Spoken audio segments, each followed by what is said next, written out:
Before getting into today's stories, let me know where everyone is from and what time so we can send wishes of health and luck to you and your relatives and friends. And don't forget to subscribe to the channel so you don't miss the next videos of our channel. Thank you very much, everyone. Let's get started. Story 1. 7 years ago, I started working at the old cemetery just outside of town. It wasn't glamorous, cutting grass, fixing pathways, and filling in graves, but it was peaceful in its own eerie way. The cemetery stretched over a dozen acres, surrounded by woods that seemed to go on forever.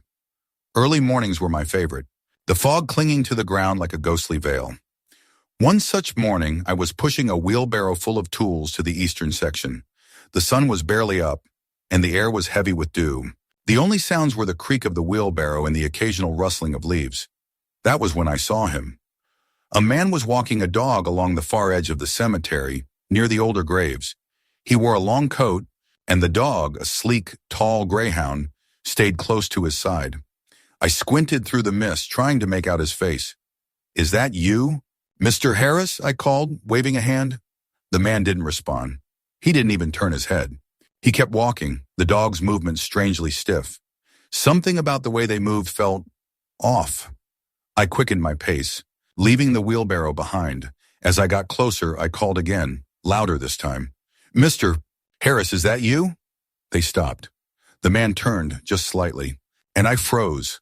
His face was pale, almost gray, and his eyes, dark and hollow, locked onto mine. The dog turned too, its head tilting unnaturally far, like it was studying me. "Sir, you're not supposed to be here this early," I said, my voice faltering. The man didn't speak. Instead, he raised a hand, his fingers long and bony, and pointed toward the woods. Then, as if melting into the mist, he and the dog vanished. Not walked away, vanished. I stood there, heart pounding, unsure if I'd imagined the whole thing. That's when I heard the crunch of footsteps behind me. "Hey, you okay?" It was Sam, my coworker, carrying a rake over his shoulder. He stopped a few feet away, frowning. "You look like you've seen a ghost." I turned to him, pointing toward the woods. There was a man with a dog. They were just there. Sam's expression darkened. What did he look like? I hesitated. Pale, gray coat. The dog, it wasn't right. Sam cursed under his breath, glancing nervously at the tree line. "You're not the first to see them." "What do you mean?" I asked on stepping closer. "They call him the Watcher," Sam said, his voice low. "And that dog? Some people think it's not a dog at all." I shook my head, trying to make sense of it. "Why would he be here? What does he want?" Sam stared at me for a long moment before answering. "I don't think it's about what he wants. It's about what he's guarding." I glanced back toward the woods, the mist swirling like smoke. "Guarding what?" Sam didn't answer. Instead, he set his rake down and pulled a small pouch from his pocket.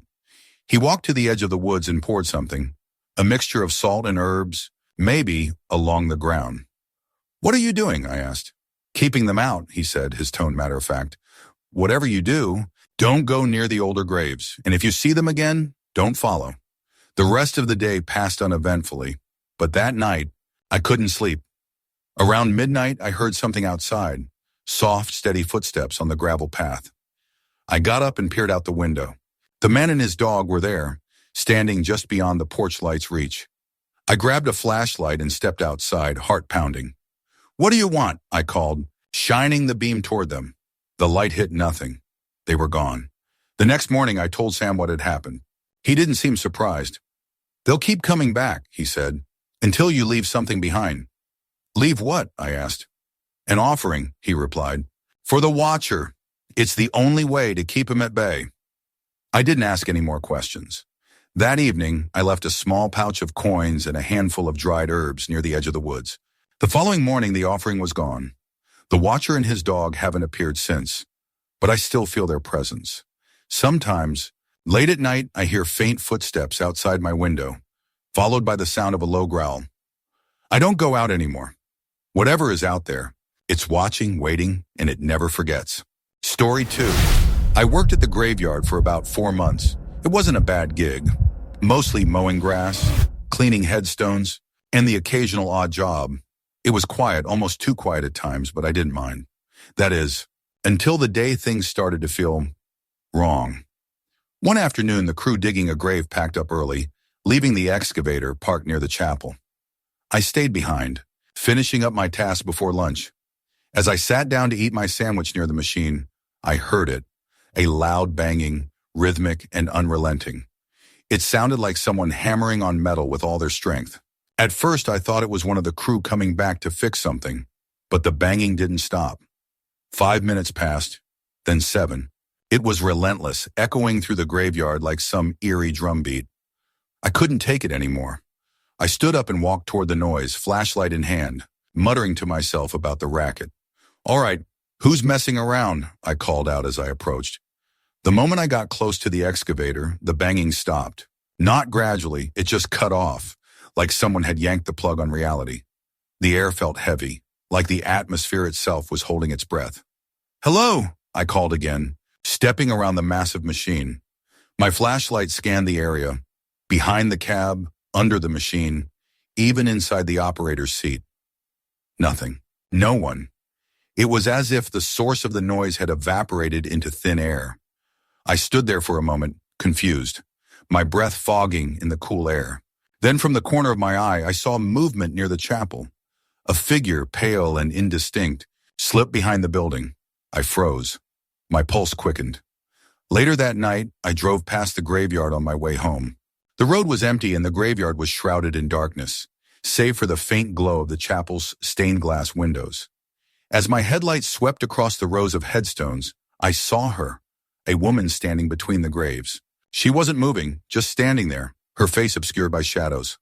I slowed the car, unsure of what I was seeing. She wasn't carrying a flashlight or any kind of light. Her posture was rigid, almost unnatural, and she seemed to be looking directly at me. The hairs on my neck stood up. When I got home, I couldn't stop thinking about her. The next morning, I told one of the older groundskeepers about what I saw. "Have you ever seen anything strange here at night?" I asked him. He looked at me for a long moment before nodding. "There's a story about a woman who wanders these grounds. They say she lost someone buried here. Her child, maybe. Folks claim she's been seen searching for him, even decades after her own grave was placed here." I frowned. "That doesn't make sense. How could she search if she's buried here?" He shrugged. "This place keeps its secrets, kid. You'd be smart to keep your distance." I decided to take his advice. For weeks, I avoided working late shifts, making sure I was long gone before sunset. But curiosity got the better of me one evening. I stayed late, determined to see if the stories were true. As the clock struck midnight, I heard it again. The banging. This time it was coming from the chapel. I crept toward the sound, every instinct screaming at me to turn back. The chapel doors were slightly ajar, the noise echoing from inside. I pushed the door open, my flashlight casting long, flickering shadows across the pews. The banging was louder now, coming from beneath the floorboards. My heart raced as I approached the altar, where the sound seemed strongest. Then silence. "Who's there?" I demanded, my voice trembling. The air grew colder, and for a moment I thought I saw something. A figure crouched in the shadows near the far wall. Before I could react, the chapel doors slammed shut behind me, plunging the room into darkness. When I finally worked up the courage to turn, the figure was gone. But etched into the wooden floor beneath the altar were 3 words, scratched deep into the surface. "Leave her alone." I didn't stick around to figure out what it meant. I ran, and I haven't been back since. But sometimes, late at night, I hear that same banging in my dreams, and I wonder if she's still searching, or if she's found someone else to follow. Story 3. It happened on a cold, foggy night, the kind where the world feels muted, and even the air seems heavy with secrets. My daughter Lily had been unusually quiet since I picked her up from school. She sat in the passenger seat, staring out the window, lost in thought. When I asked what was wrong, she simply shrugged. "I just feel off today," she said. "Maybe it's nothing." To lighten the mood, I suggested we grab some hot chocolate from the cafe downtown. She hesitated, then shook her head. "Can we go to the old churchyard instead? The one with the statue of the angel?" The request took me by surprise. The churchyard wasn't exactly a cheerful place, but Lily loved the angel statue. She used to say it reminded her of Grandma. I agreed, curious about her sudden desire to visit. When we arrived, the fog was so dense that the towering oak trees lining the gravel path appeared like ghostly figures in the mist. The churchyard was silent, save for the crunch of our footsteps. As we approached the statue, Lily stopped abruptly. "Do you hear that?" she whispered. I listened. At first there was only silence. Then faintly, the sound of soft humming reached my ears. It was coming from deeper in the mist, where the gravestones grew older and more weathered. "Lily, stay close to me," I said, gripping her hand. We continued toward the angel, but the humming grew louder, almost melodic. It wasn't pleasant. It had an edge, like a lullaby, meant to unsettle rather than soothe. Lily clung to my side, her small hand trembling in mine. When we reached the statue, she let go of me and knelt before it, her eyes fixed on its serene face. "Grandma always said angels protect us," she murmured. As I stood beside her, something caught my eye. A shadow moved near the edge of the fog. It was too tall and thin to be a person, and it didn't move like one either. My stomach twisted. "Did you see that?" I asked, trying to sound calm. Lily nodded, her eyes wide. "It's watching us." I turned back to the path, intending to leave, but another shadow appeared, this one closer. Then another circling us. The humming became a low, droning chant, words I couldn't understand. I grabbed Lily's arm, pulling her to her feet. "Stay close. We're leaving now," I said. We started back toward the car, but the path seemed longer than I remembered. The fog grew thicker, swallowing the gravestones and trees. The chanting was everywhere now, surrounding us, coming from every direction. Lily clutched my coat, her steps quickening to match mine. "They don't want us here," she whispered. The chanting stopped abruptly, leaving only an oppressive silence. I turned my head, and my breath caught. A figure stood directly ahead of us, draped in tattered black robes. Its face was obscured, but I felt its gaze, cold, unyielding, ancient. Lily tugged my arm. "Don't look at it," she said urgently. My pulse pounded in my ears as we veered off the path, crashing through the overgrown grass and weeds. The figure didn't follow, but the fog seemed to move with us, pushing us deeper into the churchyard. Finally, the car came into view, a dark silhouette against the gray mist. We ran the last stretch, and as I fumbled with the keys, Lily froze, her eyes fixed on something behind me. "She's here," she said. I turned and saw her, a woman in a flowing white gown, her hair cascading down her shoulders like a shroud. She stood perfectly still among the gravestones, her face pale and expressionless. She raised one hand, pointing toward us. "Lily, get in the car," I said, my voice breaking. She didn't move. Her eyes were locked on the woman. "She's the one from my dream," she whispered. "Lily, now!" I shouted, pulling her into the car. I started the engine, my hands shaking, and peeled out of the lot, the tires skidding on the gravel. As we sped away, I glanced in the rearview mirror. The woman stood at the edge of the churchyard, her hand still raised. The fog swirled around her, and for a moment I thought I saw other figures emerge, shadowy and silent. We didn't speak on the way home, and we haven't gone back since. But sometimes, late at night, I hear humming outside my window. Soft, melodic, and impossibly familiar. And I wonder if she's still waiting for us. Story 4. It was years ago, during my great-grandfather's funeral, when something happened that still haunts me. The service was held in an old church surrounded by a sprawling graveyard. The headstones were ancient, weathered by time, and some were so old the inscriptions had nearly faded away. The air was heavy with the scent of damp earth, and an eerie silence hung over the place. After the service, my mother and I walked down the cobblestone path that wound through the graveyard, leading to the street. She held my hand tightly, her grip almost too firm, as though she could sense something was off. As we passed by an especially old grave, something glinted in the sunlight, catching my eye. I stopped abruptly, causing my mother to glance back. "What is it?" she asked, her voice sharp but not unkind. "Just something shiny," I said, crouching down to take a closer look. Nestled in the grass near a crumbling headstone was a ring. It looked ancient, its intricate design tarnished but still beautiful. Without thinking, I picked it up and slipped it into my pocket. "What are you doing?" my mother demanded, noticing my movement. "Nothing," I mumbled, quickly straightening up and brushing my hands on my pants. She gave me a long, suspicious look, but didn't press further. The ring felt oddly heavy in my pocket as we continued walking. I told myself it was just a trinket, left behind or dropped by someone, but a small voice in the back of my mind whispered that it didn't belong to me. I ignored it. Back at the family gathering, surrounded by relatives and low murmurs of conversation. The ring felt like it was burning a hole through my pocket. I couldn't stop fidgeting with it, running my fingers over its cool, smooth surface. Finally, unable to keep the secret any longer, I leaned over to my mother and whispered, "I found a ring in the graveyard." She froze mid-bite, her fork hovering inches from her plate. Slowly, she turned to look at me, her face pale. "What ring?" "Show me." Reluctantly, I pulled it from my pocket and placed it in her hand. She stared at it for a long moment before snapping her head up, her eyes wide with anger and fear. "You took something from a graveyard," she hissed, her voice low but fierce. "Do you have any idea what you've done?" "It was just lying there," I stammered. "I didn't think." "That's the problem," she cut me off. "You didn't think. You can't just take something from a place like that. You don't know what kind of energy you've brought with you." I had never seen her like that before, genuinely scared. "What do?" I asked, my voice trembling. "You need to get rid of it, now." Panicked, I slipped out of the house and headed down the street to a nearby storm drain. The ring felt impossibly heavy in my hand, as though it was resisting me. When I finally reached the gutter, I crouched down and threw it into the water. I watched as it was swept away by the current, disappearing into the darkness. Relieved, I returned to the gathering, determined to forget the whole thing. But later that night, as I changed out of my clothes, I felt something cold against my leg. My heart sank.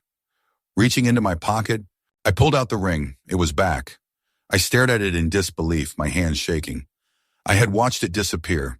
There was no way it could have returned. Too terrified to tell my mother, I decided to handle it myself. The next day, I returned to the cemetery alone. The overcast sky and biting wind only added to my unease. Clutching the ring in my hand, I approached the churchyard's weathered statue of the Virgin Mary. Kneeling before it, I placed the ring at her feet and whispered a desperate plea for forgiveness. "Please," I murmured, my voice shaking. "I didn't mean to disturb anything. Take it back." I waited, my breath clouding in the cold air. But nothing happened. No signs, no sounds, just the oppressive silence of the graveyard. As I stood to leave, I felt a presence behind me. Slowly, I turned. At first, I saw nothing. But then out of the corner of my eye, a shadow shifted near the tree line. It wasn't moving toward me, but it stood there, watching. I could feel its gaze, heavy and cold. My legs felt like lead as I forced myself to walk away, every instinct screaming at me not to look back. When I got home, I checked my pockets. This time, the ring was gone. For weeks, I tried to convince myself it was over, but strange things began to happen. Doors would creak open on their own. Shadows would linger just a moment too long. And sometimes, late at night, I would hear faint whispers, just barely audible, coming from the direction of the graveyard. One evening, as I walked past the cemetery on my way home, I saw her, a woman in a long black gown, standing by the statue of Mary. Her face was hidden by a veil, but I could feel her eyes on me. In her hand, she held something small that glinted faintly in the moonlight. I hurried past, refusing to look back, but I knew the ring had returned to its rightful place, or perhaps to its rightful owner. To this day, I avoid that cemetery, and every now and then, when I feel a strange chill or hear a faint whisper, I wonder if the ring is still watching me, waiting for me to come back. Story 5. The humid night on the island of Oahu had a strange stillness to it, the kind that made you second-guess every shadow and sound. My brother, our friend Colonial, and I, bored teenagers craving a thrill, decided to venture into the burial grounds near our neighborhood. The graves, said to hold the remains of ancient Hawaiian ancestors, carried an air of reverence and mystery. Locals whispered tales of the night marchers, the spirits of warriors guarding their sacred lands. We didn't fully believe the stories, but the idea of encountering something unexplainable was too tempting to resist. Armed with a flashlight and shaky courage, we made our way to the edge of the field where the burial ground stretched out like a silent, timeless ocean of memories. The streetlights behind us cast long, flickering shadows across the uneven ground, illuminating the gravestones in an eerie glow. The closer we got, the heavier the air became, as though the land itself was warning us to stay away. Kalani twirled the flashlight in his hand, grinning despite the unease in his voice. "All right, spirits, we're here. You got something to show us?" My brother shoved him lightly. "Don't say things like that. My grandma always told me these lands aren't for playing around." I laughed nervously, trying to mask my own discomfort. It's just stories. What's going to happen? Some spirit come out and lecture us about respect. The humor didn't last long. As we reached the parking area, a single street light flickered violently before going out, plunging the area into a deeper darkness. The three of us froze, staring at the extinguished light. "You saw that, right?" Kalani whispered, his usual confidence replaced with a tremor of fear. Before anyone could respond, a voice cut through the silence. A deep, calm, chilling voice. "Leave." It wasn't loud, but it didn't need to be. The sound didn't echo. It just hung in the air, surrounding us. Kalani's flashlight clattered to the ground as he stumbled back, his face pale. "What was that?" my brother asked, his voice barely above a whisper. "Let's get out of here," Kalani said, already turning toward the street. Before we could take a step, the temperature plummeted. I could see my breath in the moonlight, and the crickets had gone silent. That's when we saw them. Shadows emerging from the tree line, tall and thin, their forms shifting unnaturally. "Run!" my brother hissed, grabbing my arm. We bolted, our footsteps pounding against the ground as the shadows seemed to glide effortlessly after us. Kalani tripped, letting out a cry before scrambling to his feet. I glanced back and instantly regretted it. The figures weren't human. Their elongated limbs and distorted features defied explanation. We burst through the door of my house, slamming it shut behind us. My mom looked up from the couch, startled by our frantic entrance. "What's going on?" she demanded. "We saw something," I gasped, struggling to catch my breath. "In the field." Her face darkened. "You were out there? After dark?" Kalani nodded, still trembling. "There were shadows. They spoke to us." My mom's expression turned grim. "I told you not to go there at night. Those lands are not for the living to wander freely. You don't know what you've done." My brother, still panting, said, "We didn't mean any disrespect. We just wanted to see if the stories were true." She shook her head, walking to the window to peer outside. "It doesn't matter. You've caught their attention now. They don't like being disturbed." For the next few weeks, the house wasn't the same. The air felt colder, even during the day. Doors creaked open on their own, and faint whispers could be heard in the dead of night. My brother woke up screaming one night, claiming he saw a shadow standing at the foot of his bed. Then Kalani showed up at our door one evening, his face pale and drawn. "Something's wrong," he said, barely audible. "Things are happening at my house too. The lights flicker, and my mom says she saw someone outside my window." My mom, holding a cup of tea, looked at him gravely. "You need to go back to the field. All of you. Take offerings and apologize." Kalani's eyes widened. "You're serious?" She nodded. "If you don't, they won't stop." That night, armed with small bowls of food, flowers, and salt, we returned to the field. The air was as heavy as before, the oppressive silence returning the moment we stepped onto the grass. The shadows were waiting, their forms barely visible in the darkness. Kalani knelt first, placing his offerings on the ground. "We're sorry," he said, his voice trembling. "We didn't mean to disturb you." My brother and I followed, muttering our apologies as we set down our gifts. The shadows didn't move, but the atmosphere shifted slightly, the weight of the air lifting just enough to breathe again. As we turned to leave, the voice returned, softer this time, but still chilling. "Do not come back." We didn't need to be told twice. Since that night, the disturbances have stopped, but the memory lingers. None of us will go near the field after dark, and even during the day, we avoid looking too closely at the shadows between the trees. The spirits may have forgiven us, but we know they haven't forgotten. Story 6. A few years ago, I was living in a quiet town nestled in the northern hills of England. It was the kind of place where history clung to every brick, every cobblestone. The town had its quirks, whispers of ghosts, odd happenings, and that one spot everyone avoided after dark. Hollow Hill Cemetery. I had always loved running to clear my head. After long days at work, I would lace up my shoes and jog through the winding streets, sometimes venturing into the more isolated parts of town. That night, I decided to push myself further than usual, heading toward Hollow Hill. The air was cold and sharp, the kind that bites at your lungs, and the leaves crunched beneath my feet as I climbed the steep road. By the time I reached the base of the hill, the last traces of sunlight had vanished.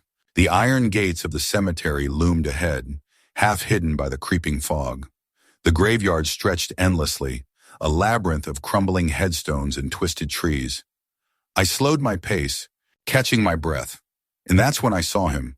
A boy no older than 7 stood just inside the gate. He wore a pale shirt, old-fashioned and too thin for the chilly weather. His dark hair clung to his forehead and his small frame seemed to shiver.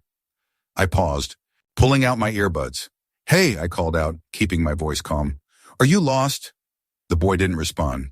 Instead, he turned slightly, his face streaked with tears.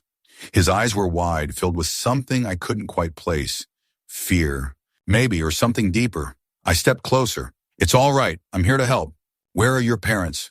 The boy finally spoke, his voice barely above a whisper. "He's in there." "Who's in there?" I asked, gesturing toward the cemetery. My unease grew as he pointed into the darkness. "My brother. He needs me." The words sent a chill through me. I glanced into the graveyard, the fog swallowing everything beyond a few feet.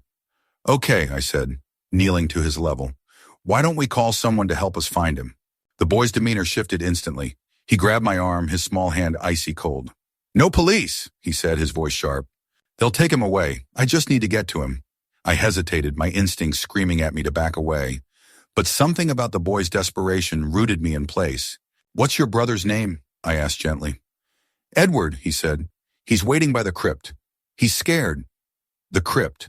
I'd heard of it. An old, decrepit structure deep in the graveyard, surrounded by stories of hauntings. Locals claimed it was cursed, that anyone who ventured too close never came back the same. I glanced at the boy again. He was staring at me with pleading eyes, but there was something else there now, something darker. "All right," I said finally, "but you stay with me. No running off." He nodded, his face expressionless. Together, we stepped through the gate. The air grew colder instantly, the kind of chill that settles deep in your bones. As we walked, the fog seemed to thicken, muffling every sound except our footsteps. "Why is your brother in here?" I asked, my voice cutting through the silence. The boy didn't answer immediately. Instead, he looked down, his voice small. "He got lost. I told him not to go so far, but he didn't listen." "Do you come here often?" I pressed, trying to make sense of the situation. "Sometimes," he said. "It's quiet here. They like it when it's quiet." "They?" The word slipped out before I could stop it. The boy didn't respond, just kept walking, his pace quickening as we neared the crypt. Finally, the dark outline of the crypt came into view. It was smaller than I'd imagined, its stone walls cracked and covered in ivy. The boy stopped abruptly, turning to face me. His eyes gleamed unnaturally in the dim light. "Wait here," he said, his voice steady now, almost commanding. I frowned. "No, we stick together. If your brother's in there, I'm coming with you." The boy shook his head. "You can't. They don't like strangers." Before I could argue, he darted toward the crypt, disappearing inside. I stood frozen, my breath visible in the icy air. The silence pressed down on me, broken only by a faint whispering sound coming from the crypt. "Edward," I called, my voice shaky. The whispering grew louder, more insistent. It wasn't one voice, but many, overlapping in a haunting symphony. I took a hesitant step forward, the hairs on the back of my neck standing on end. "Kid, let's go, now." The whispering stopped. The silence that followed was suffocating. Then a shadow moved at the crypt's entrance. It wasn't the boy. It was taller, its shape wrong, as if it couldn't quite decide what it wanted to be. I stumbled back, my heart racing. "Who's there?" My voice was barely audible over the pounding in my chest. The figure stepped closer, and for a brief moment, I saw its face, or what should have been its face. It was hollow, a void of darkness that seemed to suck in the light around it. My legs finally obeyed, and I turned and ran, the sound of my footsteps echoing through the graveyard. I didn't stop until I was back at the gate, gasping for air. I turned back, expecting to see the boy, the figure, something, but there was nothing. The graveyard was silent, as if nothing had happened. I never saw the boy again, but sometimes when I pass Hollow Hill, I feel eyes on me, watching, waiting. And I can't shake the feeling that whatever was in that crypt that night isn't finished with me yet. Story 7. When I was a teenager, I had an unhealthy obsession with the paranormal. Ghost stories, urban legends, haunted places. I wanted to experience it all. So when my friend Hannah suggested we play hide and seek in the massive graveyard surrounding the old cathedral, I couldn't say no. The cemetery stretched for miles in every direction, filled with weathered tombstones, Crumbling mausoleums, entangled trees. People in the city whispered about strange occurrences there, but none of us had ever seen anything to prove it. The night was perfect. Autumn had settled in, bringing a thick, low fog that clung to the ground. The air smelled damp, and the dim light of the overcast sky gave the graveyard an eerie glow. It was around 3 p.m. when our group of 6 met at John's house, only a few blocks from the cemetery. John, who loved spooky stories but scared easily, was already looking uncomfortable. "I don't know if we should do this. What if something happens?" Hannah laughed and patted his shoulder. "It's just a game. We're not summoning ghosts." "Relax," Greg, my boyfriend at the time and the eternal skeptic, smirked. "Yeah." "John, what's the worst that could happen? You see a shadow and run home crying." John didn't respond, but I could see him chewing on his lip, nervously glancing out the window as we walked toward the cemetery. When we arrived, the graveyard was even creepier than I remembered. The trees loomed overhead, their bare branches like skeletal hands reaching into the mist.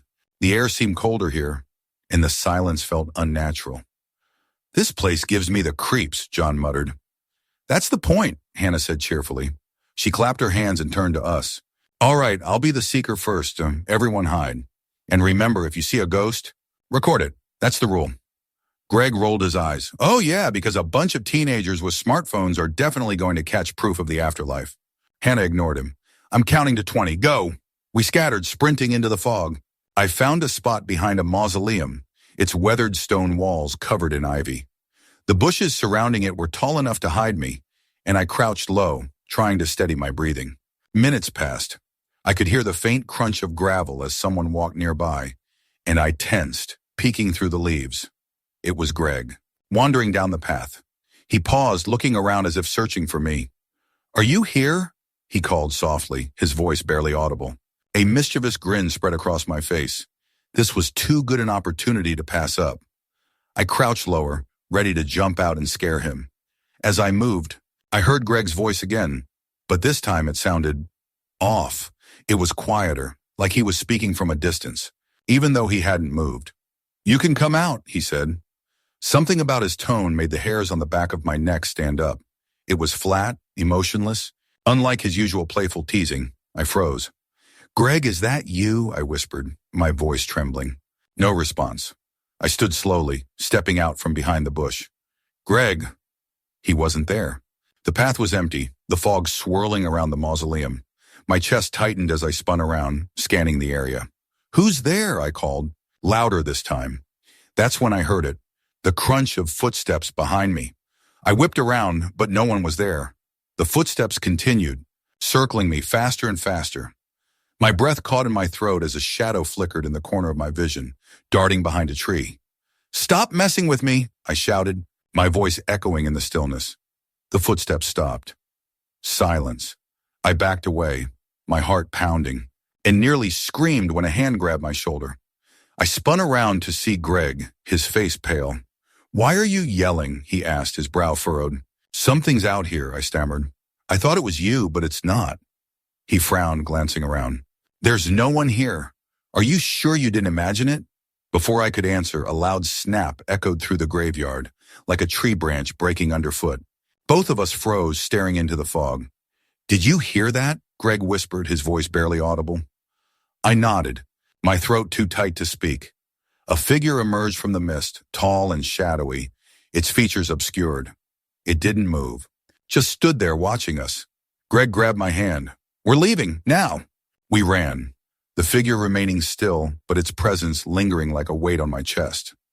We found John and Hannah near the entrance, their faces pale. "Did you see it?" John asked, his voice shaking. Hannah nodded, her usual bravado gone. "It was following us. I don't know what it was, but it wasn't human." We didn't wait to discuss it further. As a group, we sprinted back to John's house, not stopping until the graveyard was far behind us. Later, Hannah reviewed the footage she had been recording during the game. At first, it showed nothing unusual, just us laughing and running through the graves. But then, near the end, a tall, dark figure appeared in the background, its head tilted unnaturally. It didn't move, didn't make a sound, but its presence was undeniable. "I told you," John whispered, staring at the screen. Greg sat in silence, his skepticism shattered. We never went back to that graveyard, Even now, years later, the memory haunts me. Whatever was out there wasn't just a figment of our imagination. It was real, and I have a feeling it hasn't forgotten us. Story 8. It was late, nearly midnight, when Amir and I began our walk back home from the performance in the neighboring village.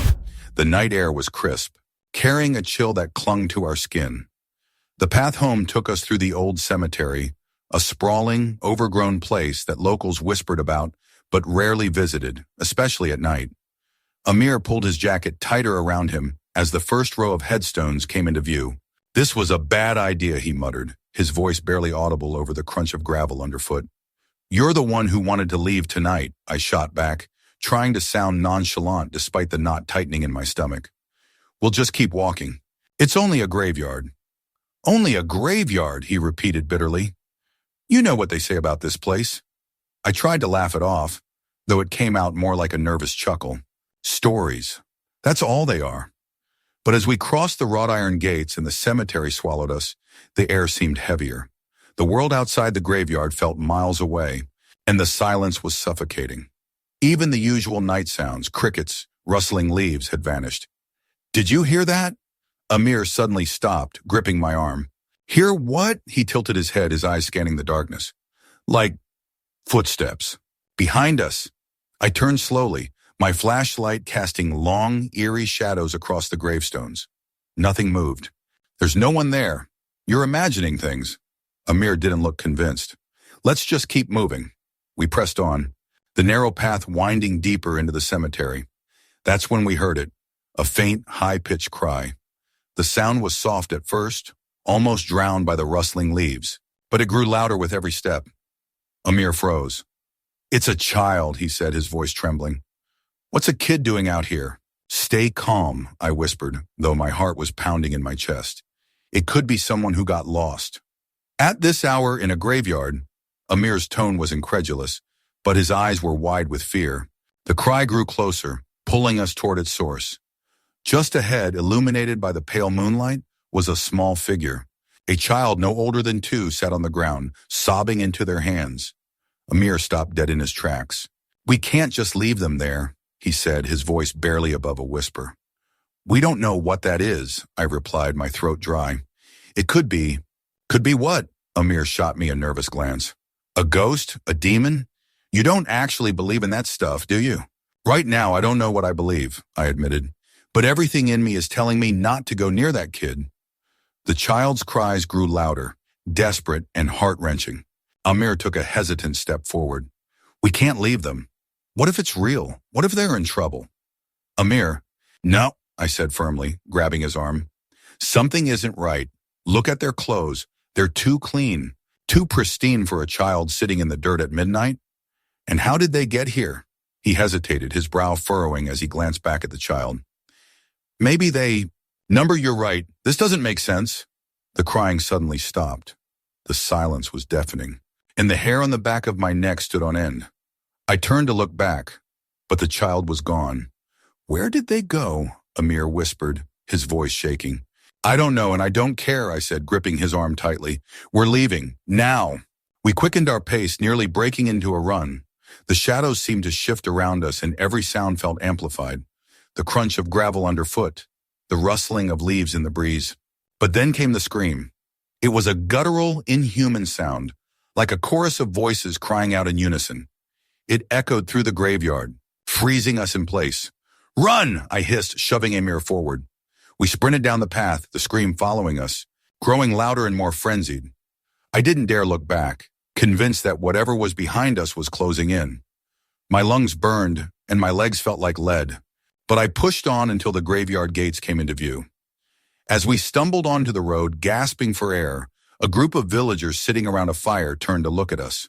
"What's wrong?" one of them asked, his face etched with concern. "We saw..." Amir began, but he stopped, glancing at me. "I don't even know how to explain it." I collapsed onto the ground, my body trembling.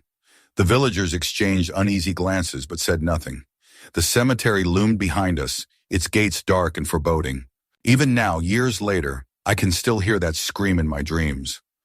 I don't know what we encountered that night, but one thing is certain. I'll never set foot in that graveyard again. Story 9. In the mid-90s, back when I was a teenager, I worked at a small family-owned diner in Wisconsin. It wasn't much, but the Friday fish fry nights were always bustling. After shifts, my coworker Jess and I had this strange ritual. Instead of heading home or finding some party, we'd drive to the old Hillview cemetery in her beat-up 1987 Pontiac Bonneville. I can't tell you why we chose that place, but it became our odd little retreat, a quiet spot to talk about life, complain about work, and munch on snacks. One sticky summer night, the air thick with humidity, Jess and I parked in our usual spot near the cemetery gates. The headlights cast long shadows over the cracked gravel path as she killed the engine. We sat on the hood of the car, the warm metal comforting against the cool night air, a bag of Doritos between us. "You ever think about who's buried here?" Jess asked, her voice low, almost reverent. I shrugged. "Not really, they're just people like us, but, you know, quieter." Jess chuckled, but her eyes lingered on the rows of headstones. "Still feels weird, like we're being watched." "Come on," I teased, nudging her.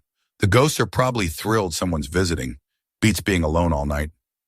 Jess rolled her eyes, but she didn't laugh this time. Her gaze shifted past me, toward the darker part of the cemetery. "Did you see that?" I turned, following her line of sight. "See what?" She didn't answer right away. Instead, she hopped off the hood, squinting into the distance. "I swear, there was something over there. A light or... I don't know."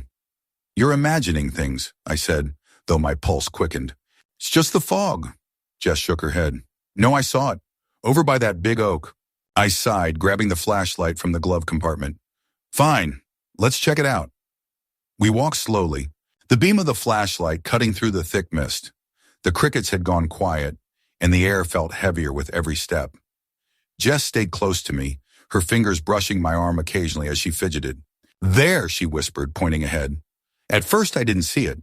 Then, through the haze, a faint glow began to take form.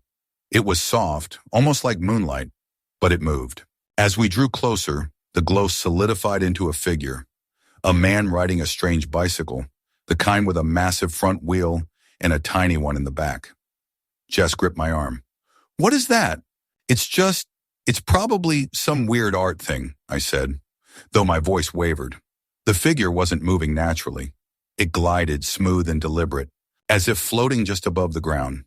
The rider's head turned toward us, and for a moment we froze. Its face was obscured, but I could feel its gaze, cold and piercing. Jess's nails dug into my arm. "Let's go back," she whispered. "I don't like this." Before I could agree, the figure started to change. Its head tilted, its features twisting into something grotesque. The mouth stretched impossibly wide, its jaw gaping in a soundless scream.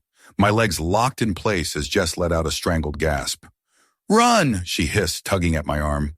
We turned, sprinting back toward the car.